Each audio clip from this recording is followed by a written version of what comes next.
to WCE Radio. Let's go. You know what it is. Atlantic Empire. Quiet. Here's another one. Every time I'm on it, clockwork. Every time I get it, clockwork. When I'm on my business, clockwork. Clockwork, nigga, clockwork. Every time I'm on it, clockwork. Every time I get it, clockwork. When I'm on my business, clockwork. Clockwork, nigga, clockwork. Ain't no digital skills, I got the digital vision. I be clocking them dollars, I got that digital living. You fuck around with them fuck arounds, be that digital pitching. Fuck around one more time, you be that digital. Yo, what's going on? It's your only host, BZ995. WC Radio Podcast Station. Shout out to Sirius XM Shade 45. You know what I'm saying? 107.1. Now, let's get into it, man. We got Detroit McDonald workers. They're pushing to make $15 an hour. Now, I'm going to go ahead and get a little bit ignorant on this real quick. First of all, you could say this in the comic section too. How many people done went to a fast food restaurant, right? And you done dealt with at least about 5, maybe 8, 9, 10 different kind of ignorant personalities. I'm going to say that.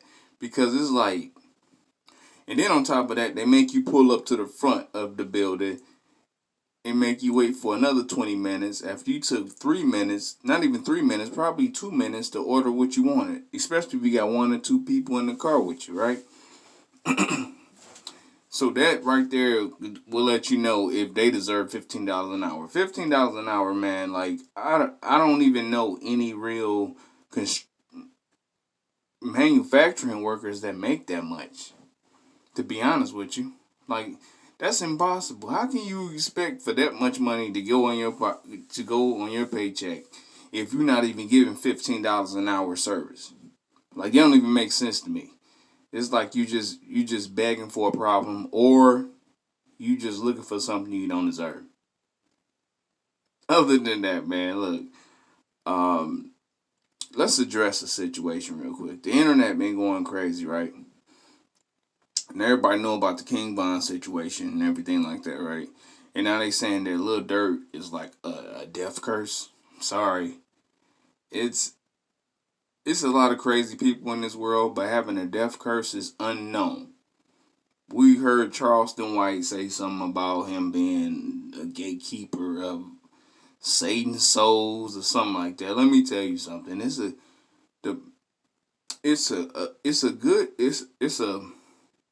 How can I say this? It's no other way to say it. You got evil and you got good, right? I understand that we grew up in some crazy conditions and everything like that, but listen, you're going a little bit out of proportion trying to say Lil Durk is this death angel. Like, get out of here. Let's be real. And I'm going to be real to the point where I know a lot of people going to be mad at me, but, hey, the truth is the truth. First of all, the first person that Lil Durk tried to bring out was, what is that? Newski, OTF Nunu. Yeah, OTF Nunu. OTF Nunu, background check on him, was never really an original gang member. Not at all. But when he got signed to OTF, he became this mythical kind of individual that just talk about ops and all the rest of the oppositions and everything like that.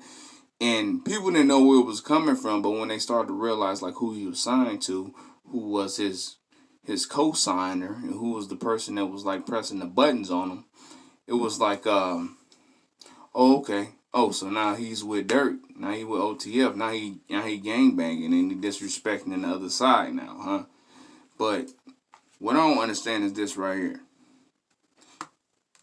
When you involve yourself with individuals that's really, street street-oriented, you automatically become a target on the other side. So whoever their enemies are is now your founding enemies. You know, so you got to accept that.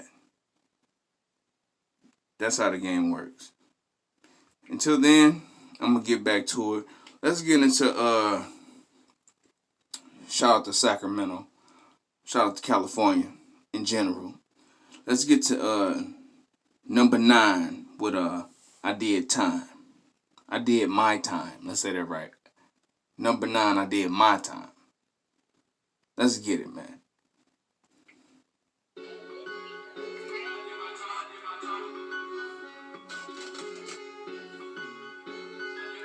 Yeah. Shout out to Sac. Let's get it, number 9. WC Radio Podcast Station. Let's get it, man. Sirius XM, Shade 45, 107.1.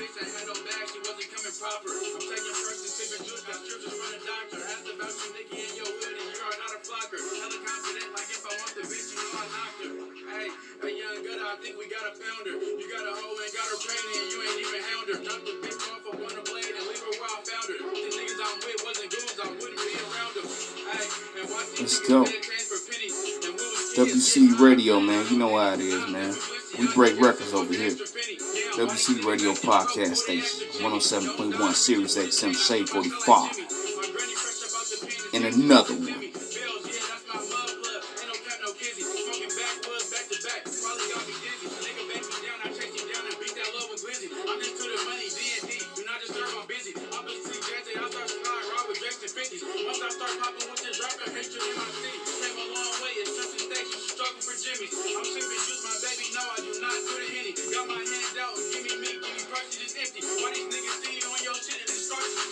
Let's get it. BZ995, man. WC Radio Podcast Station. 107.1. Sirius XM, Shade 45.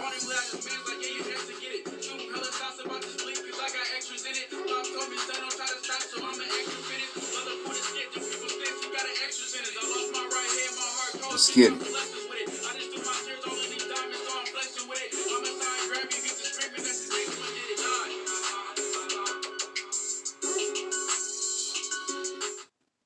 Yeah, man. You know, that was number 9 with I Did My Time, man. Shout out to Sacramento, man. California. You know what I'm saying? I told y'all, man, we break records over here. We breaking them right now, man. We going in, man.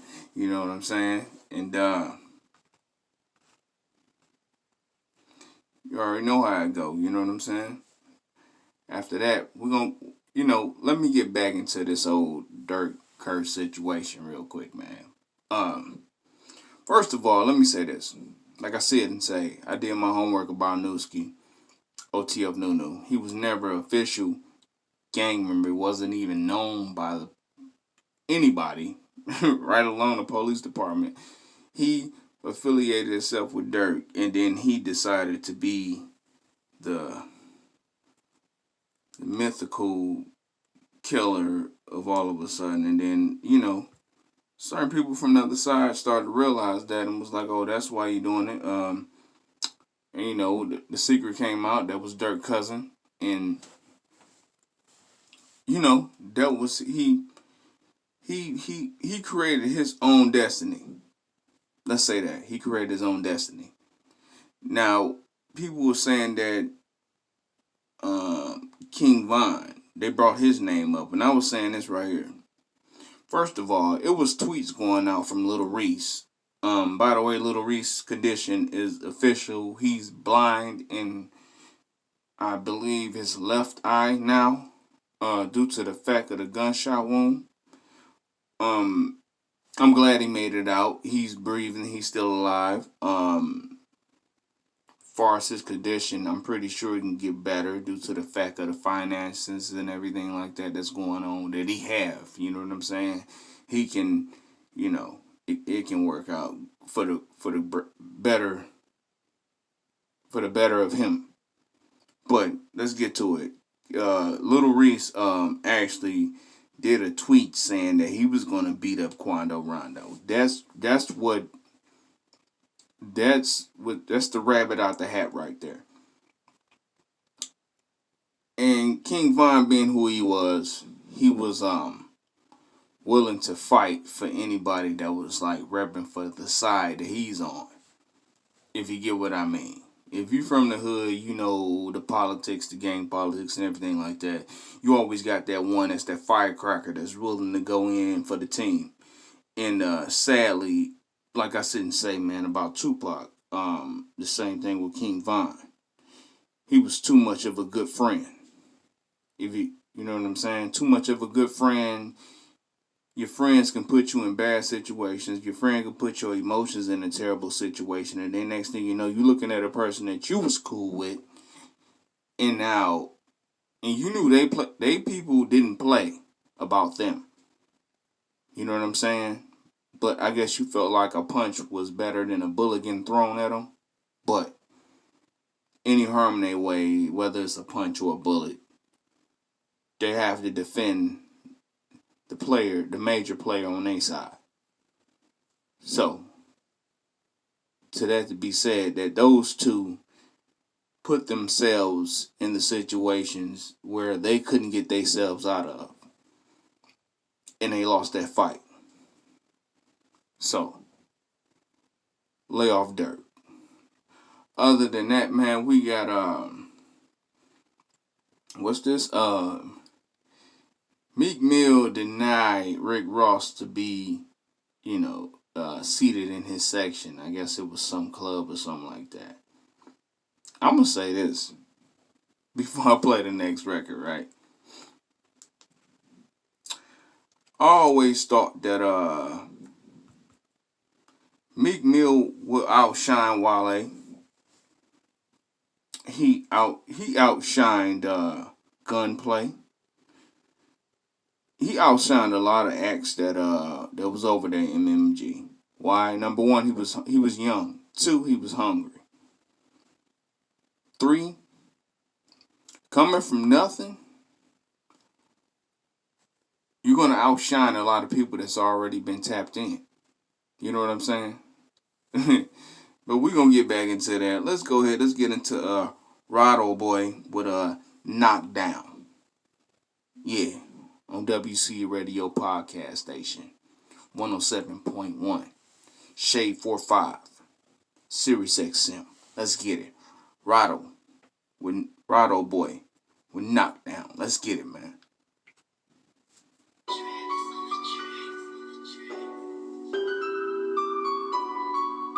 BZ995, man. 107.1. WC Radio Podcast Station. Shade 45, Sirius XM. Let's get it.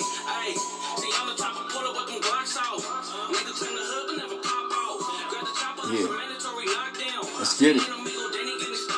South to Long Beach, man. Let's get it.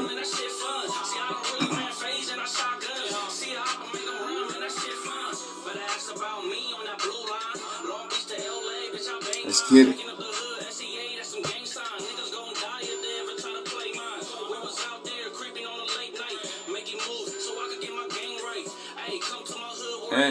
Hey.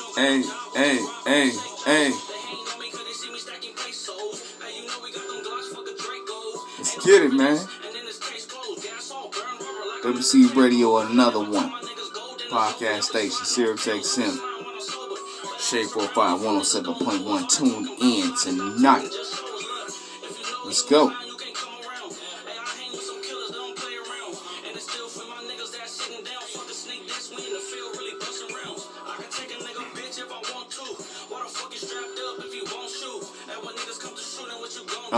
Shout out to Long Beach. Let's get it, man.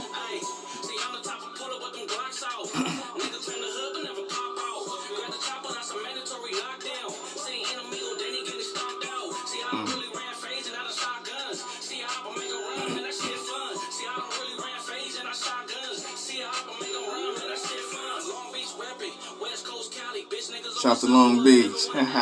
Let's get it, man.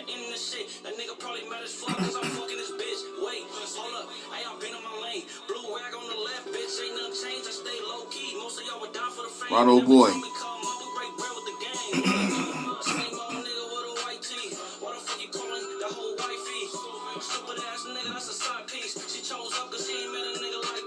Uh-huh.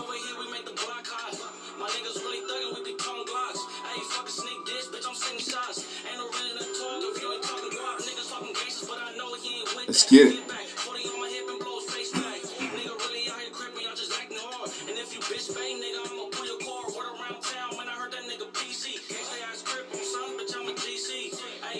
BZ995 WC Radio Podcast Station.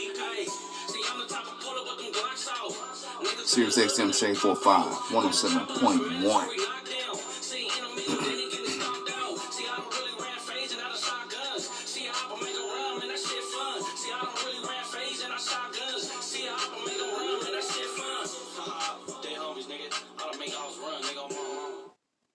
Yeah, man, that was Rado, man. Rado boy with a knockdown, man. Shout outs to Long Beach, man. Hot record, dope record, man. I see us doing spins, man. It's going in. And I just put a spin on it, man. There's been a spin on this station. But we're going to keep it spinning. You know what I mean? But other than that, man, you know, dope record. Shout out to Long Beach. Shout out to Asian boys. Shout out to the officials. You know what I'm saying? They doing their thing. Going hard. I'm definitely keeping spinning, man, over here. Y'all already know, man. WC Radio Podcast Station, 107.1 Sirius XM Shade 45.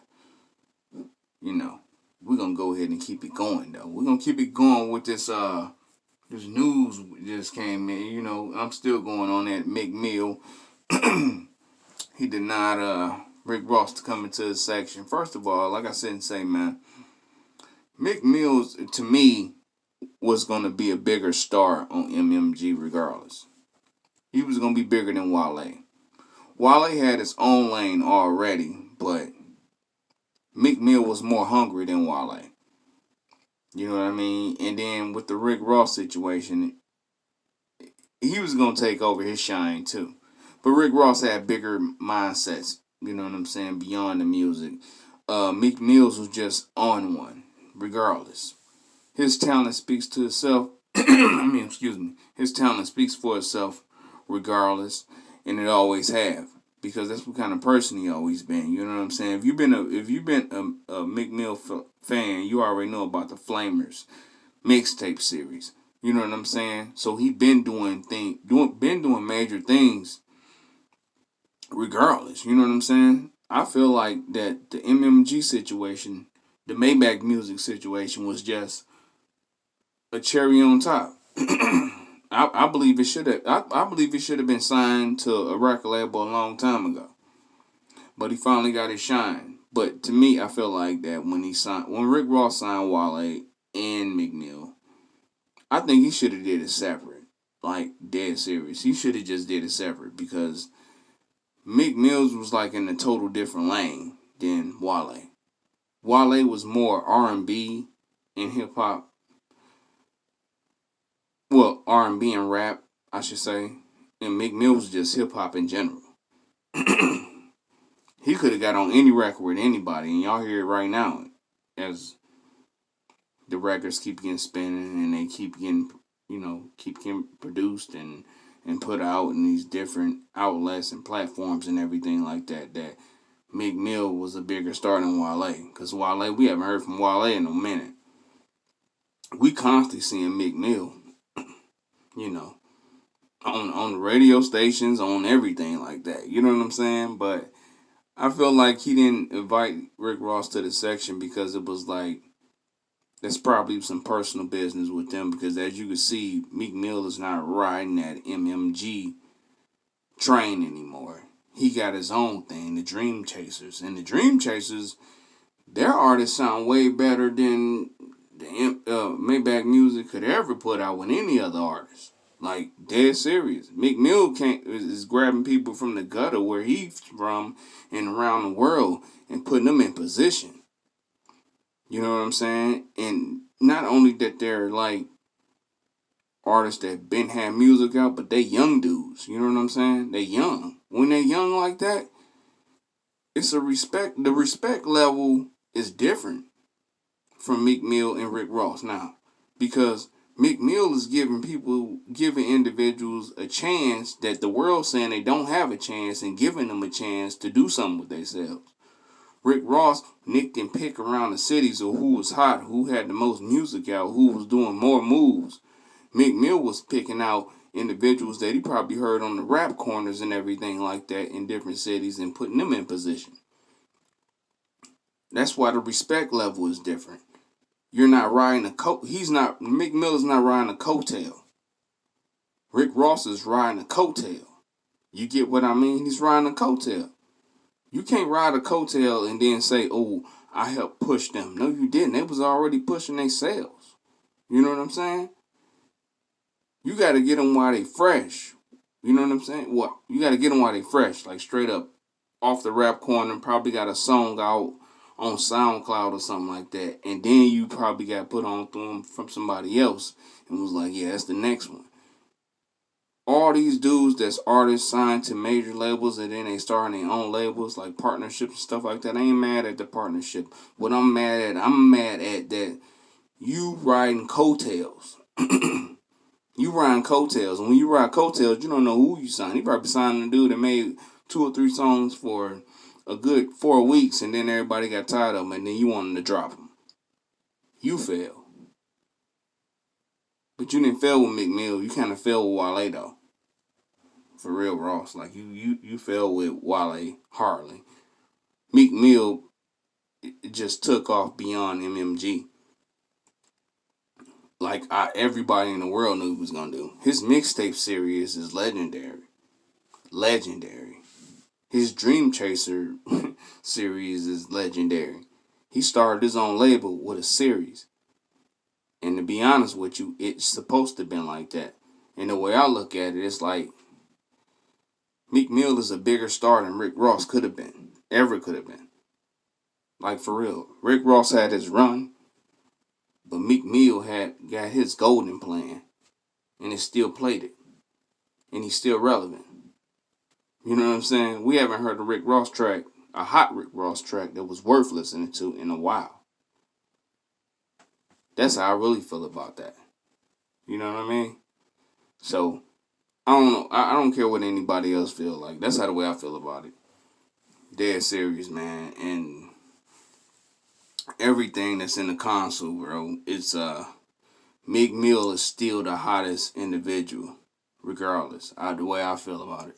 Even though he had his falling out with Drake, but it wasn't really a falling out. It's kind of like a music challenge, but he got back right with Drake, and now they making great music together. So Meek Mill really don't need an MMG push.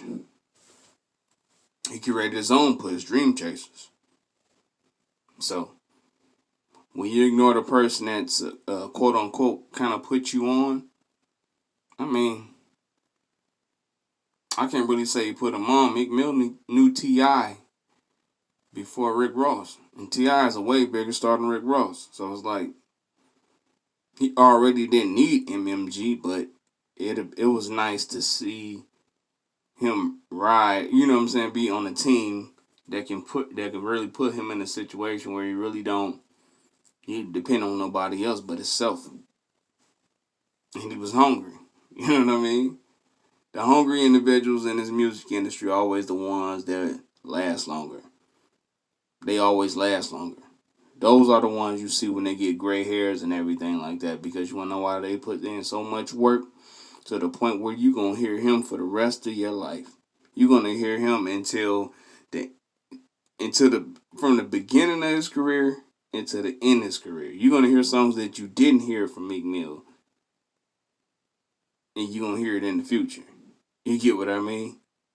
Because when you can rap like that, freestyle battle rappers always have secretive weapons. They got secretive weapons to make songs. They got secretive weapons to produce songs. They got secretive weapons to do anything they want to do. And then it's like a rabbit out the hat. You never know what they're going to come up with next. You know what I'm saying? And on that note, man, Meek Mill is definitely the top tier. He's definitely should be in line for a Grammy. He definitely should be in line for everything, man. Because everybody come from the struggle always in line themselves with something more than just what they got in the game for. And that's what makes them relevant for a long period of time. And until then, y'all already know how this go, man. It's your only host, BZ995, WC Radio Podcast Station, 107.1 Sirius XM Shade 45. And we out. Peace. It's the WCE Radio. Let's go. You know what it is. Atlantic Empire, quiet. Here's another one. Every time I'm on it, clockwork. Every time I get it, clockwork. When I'm on my business, clockwork. Clockwork, nigga, clockwork. Every time I'm on it, clockwork. Every time I get it, clockwork. When I'm on my business, clockwork. Clockwork, nigga, clockwork. Ain't no digital skills, I got that digital vision. I be clocking them dollars, I got that digital living. You fuck around with them fuck arounds, be that digital pitching. Fuck around one more time, you be that digital.